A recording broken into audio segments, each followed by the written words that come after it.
Right. వేడని mystery Saikrishna lockup death case. పరారీలో 2 కానిస్టేబుళ్లు, సూత్రధారులను తప్పించే కుట్ర, తెర వెనుక మల్లగుల్లాలు. కాపు యువకుడు సాయికృష్ణ లాకప్ డెత్ కేసు ఉపసంహరణకు ఓ పచ్చనేత యత్నాలు. నేడు హైకోర్టులో హెబియస్ కార్పస్ పిటిషన్పై విచారణ. ఏం జరుగుతుందనుకుంటున్నారు మీరు? ఇవాళ హైకోర్టులో వచ్చే అవకాశం ఉందంటున్నారు, వాళ్ళ ఒత్తిడి కుటుంబం మీద కూడా ఒత్తిడి తెచ్చే అవకాశం ఉందంటున్నారు. మీకేమనిపిస్తోంది రామ్నాథ్ గారు?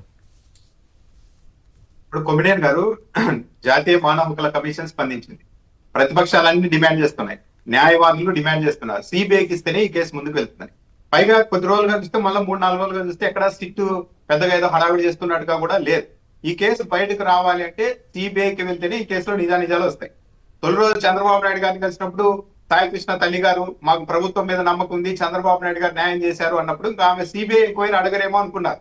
కానీ ఆమె కూడా స్వయంగా హైకోర్టులో సిబిఐ ఇవ్వాలి అని పిటిషన్ వేశారు. కాబట్టి ఇప్పుడు కోర్టు మీద కూడా దాదాపు ఒక అనివార్య పరిస్థితి కనపడుతుంది. మొత్తం అందరూ కూడా సిబిఐకి డిమాండ్ చేస్తున్నప్పుడు ఒక అధికార పార్టీ తప్ప ఇప్పుడు హైకోర్టు కూడా ఎక్కువగా సిబిఐకి అప్పగించడానికే అవకాశాలు ఉంటాయి. ఆల్రెడీ ఇది 2వ పిటిషన్. గతంలో కూడా ఒకరి పిటిషన్ వేస్తే ఇది జూలై 6కు వాయిదా వేసింది కోర్టు.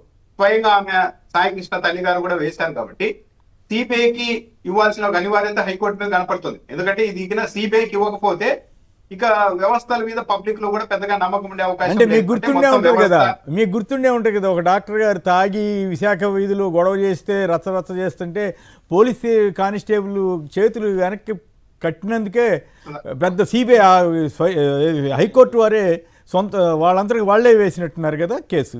ఏది సిబిఐ ఎంక్వైరీ టీడీపీ నాయకులు వేశారు దాన్ని, ప్రజా ప్రయోజనాల వ్యాజ్యం లాగేస్తే దాన్ని వెంటనే సిబిఐకి ఇవ్వాలని అడావుడి చేసి టైం బాండ్ కూడా పెట్టారు. అదేమైందో తెలియదు కానీ బట్ అటువంటి చిన్న కేసులోనే వేశారు కాబట్టి మరి దీంట్లో ఏం చేస్తారన్నది పాయింట్. అనిత గారే స్వయంగా వెళ్ళారు అనుకుంటా, టీడీపీ వాళ్ళు వెళ్ళారు, అనిత మేడం గారు కూడా ఉన్నట్టున్నారు దాంట్లో. ఓకే, వెళ్ళారు, బాగుంది. అది ఓపెన్ గా జరిగింది వ్యవహారం. ఏం జరిగిందంటే ఒక సీక్వెల్ గా ఏదో అడిగారు, అది ఇదేం జరిగింది. ఇది ఇక్కడ కాదు కదా, అసలు అంతు చిక్కని వ్యవహారంగా మారిపోయింది. అసలు మోటివ్ ఏందనేది దొరకడం లేదు. ఇప్పుడు అసలు ఎందుకు ఇంత స్థాయిలో చిత్రహింసలు పెట్టి చంపేసి బూర్ది కూడా లేకుండా చేశారు అన్నది ఈ దేశంలో ఎప్పుడు జరిగి ఉండదు. ఈ మోటివ్ ఏంటి, ఎవరెవరు వెళ్ళారు ఏంటి అని బయటికి రావాలంటే మాత్రం సిబిఐ లాంటి సంస్థ వస్తేనే సాధ్యమవుతుంది. ఒకవేళ సిబిఐకి కేసు వెళ్ళకపోతే ఇంకా దీంట్లో ఏ మాత్రం ముందుకుండదు. ఒక కొద్ది రోజుల తర్వాత నాగరాజు గారికి బెయిల్ వచ్చి ఆయన బయటకు వచ్చినా కూడా మళ్ళా పోస్టింగ్ లోకి వచ్చినా ఆశ్చర్యం లేదు. ఎందుకంటే 2 ఏళ్లుగా ప్రభుత్వ విధానాలు చూస్తూ ఉంటే ప్రతి దాన్ని కళ్ళ ముందే అన్యాయం జరిగిందన్నా సరే అది అన్యాయం కాదు, న్యాయమే అని చెప్పి ముందుకెళ్లే పరిస్థితులు ఉన్నప్పుడు ఈ కేసు సిబిఐకి ఈరోజు హెబియస్ కార్పస్ పిటిషన్ మీద కూడా క్లోజ్ చేస్తారనుకున్నారు. కానీ ఆమె సిబిఐకి అప్పగించాలని పిటిషన్ వేశారు. కాబట్టి ఏ నిర్ణయం తీసుకుంటారనేది చూడాలి. కోర్టులో అయితే ఎక్కువ అవకాశాలు ఇవ్వడానికే ఉంటుంది. మరి ఇవ్వకపోతే మరి న్యాయమూర్తులు ఎలా ఆలోచించారన్న దాన్ని బట్టి తర్వాత ఉంటుంది. సిబిఐకి అయితే వెళ్ళాల్సిన అవసరం ఉంది. రైట్. వెంకటరెడ్డి గారు మీరు చెప్పండి. బాధిత కుటుంబ సభ్యుల ద్వారా కేసు ఉపసంహరణకు ఓ పచ్చనేత తీవ్ర ప్రయత్నాలు చేస్తానని రాశారు, మీకేమనిపిస్తుంది? పచ్చనేతనే కాదు సార్, ఆల్రెడీ 2 హెడ్ కానిస్టేబుల్ డైరెక్ట్గా వెళ్ళి వాళ్ళ మేనమావ నవరంగ్తో మాట్లాడి సో మేము డబ్బులు ఇస్తాము, సెటిల్ చేసుకోండి, మేము అబ్బాయి చనిపోయాడు అని చెప్పి ఎప్పుడో ఇది జరిగింది మేలోనే ఇన్సిడెంట్. మేలోనే మే ఎండింగ్ ఆ టైంలో ఆయన దగ్గరికి వెళ్ళారు. ఏమో జూన్ 2 ప్రెస్ మీట్ పెట్టింది. ఎవరైతే వాళ్ళ తల్లి బార్ అసోసియేషన్ సంబంధించిన మానవ హక్కుల కమిటీ వాళ్ళతో కలిసి న్యాయవాదులతో. సో అంతకుముందే ఆల్రెడీ సెటిల్మెంట్ కోసం సిఐ పంపించాడు. అదొకటి. రెండోది ఏంది, మళ్ళీ 2 జనసేన నేతకు సంబంధించి అమ్మిశెట్టి వాసు ఎవరైతే ఉన్నారో అతను జనసేన, ఇప్పుడు ఈ మేనమావ నవరంగ్ ఎవరైతే ఉన్నాడో అతను జనసేన.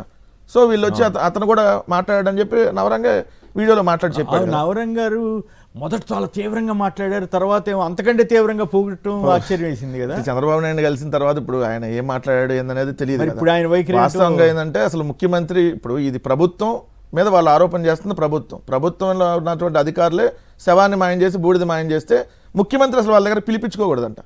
లెక్క ప్రకారం ముఖ్యమంత్రి నిజంగా బాధిత కుటుంబం దగ్గర ముఖ్యమంత్రి వెళ్ళొచ్చు, కానీ వాళ్ళనే ఇంటికి పిలిపించుకొని మాట్లాడకూడదు అనేది అదొక రాజ్యాంగ దానికి సంబంధించి అతని పదవిని ముఖ్యమంత్రి పదవికి దుర్వినియోగం చేసినట్టుగా భావించాలనేది ఇప్పుడు మనకు వస్తున్నటువంటిది. రెండో అంశం క్లియర్గా సార్, ఇప్పుడు ఆమె అడుగుతున్న CBI enquiry, not CBN enquiry. CBI enquiry అడుగుతున్నారు.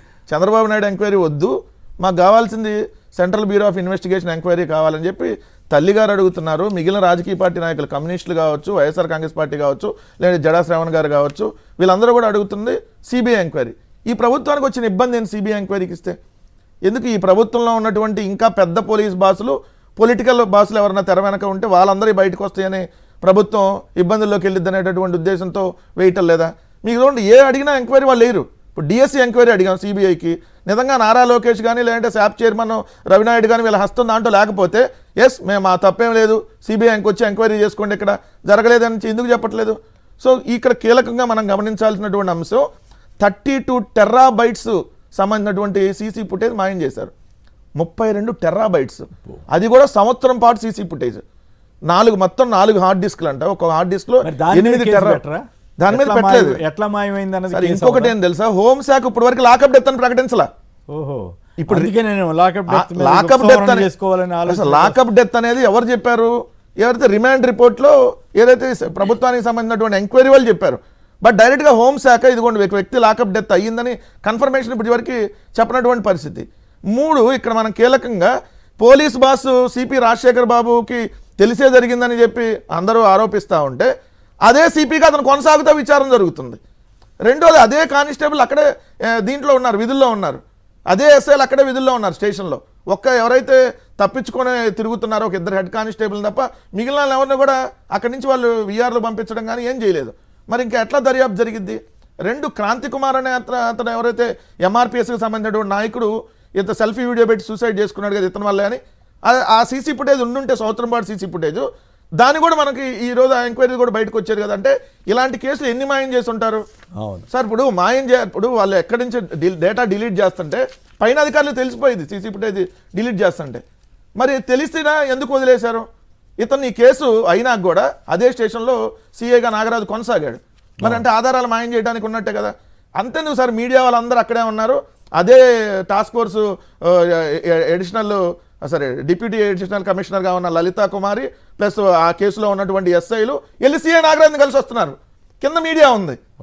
మరి వీళ్ళందరూ కలిసి ఆ ఇష్యూలో ఉన్నప్పుడు అలా కలవస్తుంటే మరి ప్రభుత్వం 5 రోజులు కూడా అతను అరెస్ట్ చేయకుండా ఎట్లా పెట్టింది? సో ఇది ప్రభుత్వానికి పూర్తిగా తెలిసి జరిగిందే. ప్రభుత్వంలో ఉన్నటువంటి కొంతమంది రాజకీయ పార్టీ నాయకులు ఉన్నారు. సో ఇది ఒక అంశం కాదు. ఏమవుతుందో కీలకమైనటువంటి అతను ఫోన్ లో డేటాను డిలీట్ చేశారు. అది కీలక పాయింట్. అది మరి ఎట్లా డేటాను డిలీట్ చేస్తారు మీకు? రెండోది అసలు ఫోన్ ఓపెన్ చేయాల్సిన కేసు కాదు కదా అది. అవసరం ఉంది. సో మీరు అతను తీసుకొని వస్తే అతను బిలాంగ్స్ అన్ని మీరు కోర్టుకి హ్యాండ్ ఓవర్ చేయాలి. డైరెక్ట్ గా అతను ఫోన్ చూసి ఇతరత్ర విషయాలు ఏం లేవని చెప్పి చెక్ చేసుకొని డిలీట్ చేసామంటే సో ఇదంతా డిలీట్ చేయాల్సిన అవసరం వాళ్ళకి బాధ్యత. డిలీట్ చేయాల్సిన అవసరం ఉంది. ఇప్పుడు క్లియర్ గా ఇది ప్రభుత్వంలో ఏదో పెద్ద కీలకమైనటువంటి అంశం ఉంది. సో ఏదో కొద్దిగా రాజకీయ పార్టీ నాయకులకు సంబంధించిన అంశాలు కూడా దాంట్లో ఉన్నాయని వస్తున్నాయి కాబట్టి సో అందుకని అతను చంపేశారనేది క్లియర్.